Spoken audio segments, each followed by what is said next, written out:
Bom, pessoal, como vocês acabaram de ver com a Carolina a parte de simbologia para projetos elétricos, eu vou trazer para vocês uma introdução do dimensionamento que a gente faz para uma instalação elétrica. A norma que rege a parte de dimensionamento e as regras e leis que a gente precisa seguir para uma instalação residencial é a norma NBR 5410. Aqui na tela está aparecendo para vocês a planta elétrica do projeto que a gente vai estar trabalhando ao longo desse curso. Vocês já conhecem um pouquinho da simbologia que a Carolina apresentou para vocês, então vocês já entendem nessa planta o que está sendo simbolizado como lâmpada, como tomada, como interruptor, onde está a passagem dos fios dentro das paredes que a gente está apresentando aqui na planta elétrica. Então você já tem um conhecimento mais ou menos do que tem aí nessa planta. Mas como que funciona a divisão dos circuitos?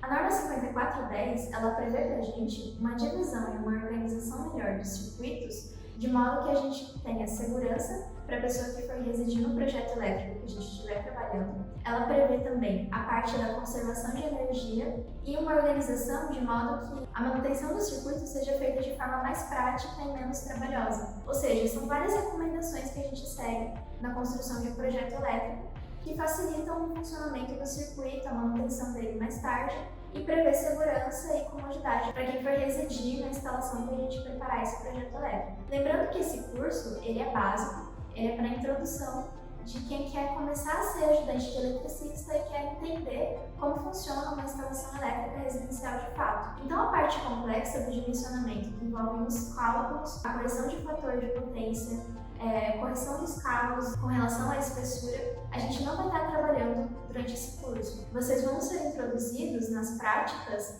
com relação à instalação de tomada, de interruptor, de chuveiro, de campainha, de modo assim mais técnico. Então essa parte mais teórica, mais de cálculo, a gente não vai estar trazendo, tá? Que vocês vão ter mais um entendimento com relação ao dimensionamento. Aqui na tela está aparecendo para vocês, né, a planta elétrica do projeto que a gente vai estar trabalhando ao longo desse curso. Vocês veem certinho a divisão dos circuitos. Como essa divisão é feita, como ela é prevista e indicada na norma. Normalmente, circuitos de alimentação para iluminação e para tomada, eles têm que ficar separados. O que a norma diz pra gente? Um circuito completo de iluminação, ele não pode dividir, assim, esse circuito ele não pode estar ali, incluso nele, a alimentação para uma tomada, sendo de uso específico ou geral, aquela tomada não pode estar ali. Ou seja, circuitos completos de iluminação e circuitos de tomada, eles não podem dividir, eles não podem estar juntos. O que a gente pode fazer é pegar algum componente de iluminação e colocar no mesmo circuito que uma tomada. Colocar uma lâmpada para ser alimentada no mesmo circuito que uma tomada. Isso pode. Agora, o circuito completo não.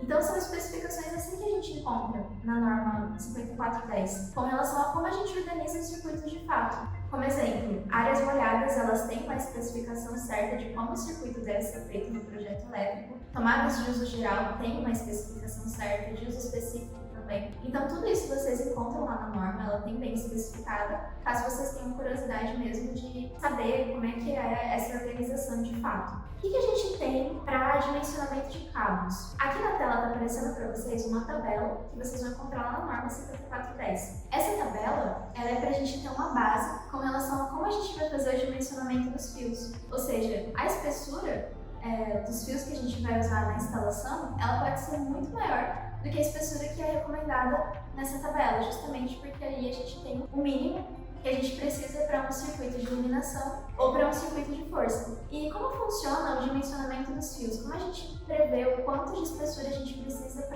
para um fio de cada circuito? Tem alguns critérios que são extremamente importantes para esse dimensionamento. O primeiro que a gente analisa é a quantidade de corrente que vai passar por esse fio. Quanto maior for a corrente, maior tem que ser a espessura do nosso fio para alimentação dessa carga em específico que precisa dessa corrente alta, precisa de uma tensão maior. Outro critério importante é a forma como vai ser instalado esse fio. Geralmente, nas instalações residenciais, a gente tem a passagem do fio dentro do eletroduto, inclusa dentro da alvenaria da residência. Essa é uma das recomendações de forma de instalação que a gente encontra na norma. Aqui na tela está aparecendo para vocês uma tabela de recomendações que a gente tem de como instalar o fio. Isso de colocar o eletroduto dentro da alvenaria é o que é mais utilizado normalmente nas instalações elétricas e está previsto aqui nessa tabelinha da norma. Outro critério importante que a gente leva em consideração para o dimensionamento do fio é o tipo de isolação que a gente vai ter do cabo do fio. O que é mais barato, é mais benéfico e funciona muito bem é a isolação por cabo de PVC, que é o que a gente mais utiliza. Outro critério importante é a quantidade de circuitos que a gente vai ter, que esse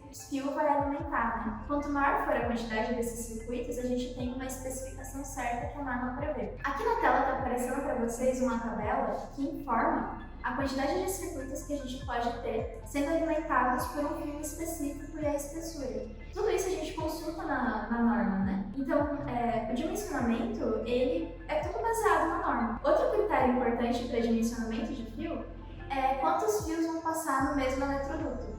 Como vocês podem ver aqui na imagem, a gente tem, né, que o fio ele tem o cabo de isolação. E em uma situação que os fios de circuitos diferentes estão passando no mesmo eletroduto, a gente tem uma especificação do tipo de eletroduto que tem que ser. Isso influencia muito na quantidade de fios que vão passar ali. Porque é o que acontece, a corrente não passa pelo fio, né? E dependendo do tipo de fio que a gente usa, ele vai dar uma esquentada. E quanto mais fios a gente tiver, mais quente vai ficar dentro do eletroduto. E a longo prazo, se o dimensionamento não for feito de forma coerente, pensando em todos esses critérios, o eletroduto vai esquentar também. E ele pode ressecar e vir a quebrar, né? Então, assim, isso desgasta o eletroduto, perde a vida do fio.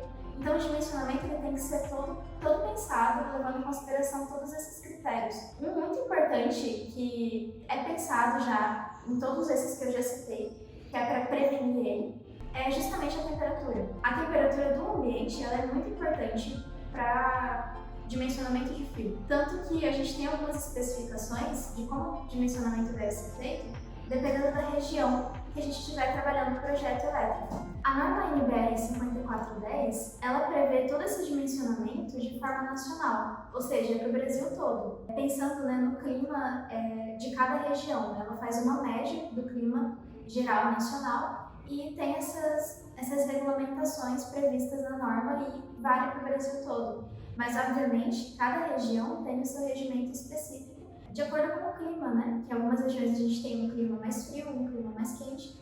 Então, tudo isso é pensado para os dimensionamentos elétricos de cada região. Bom, e é isso, pessoal, que vocês precisam saber sobre dimensionamento para acompanhar as outras aulas.